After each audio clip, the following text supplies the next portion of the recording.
Hello everyone, welcome to Finland. গত 13ই December ফিনল্যান্ডে পালন করা হয়েছে লুসিয়ান পাইভা, মানে হচ্ছে লুসিয়ান দিবস।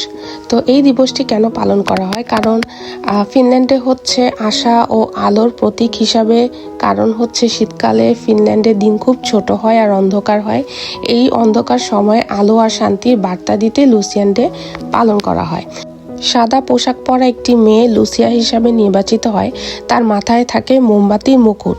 সে গান গাইতে গাইতে স্কুল, হাসপাতাল, চার্চে যায় শান্তি ও আনন্দের বার্তা দিতে।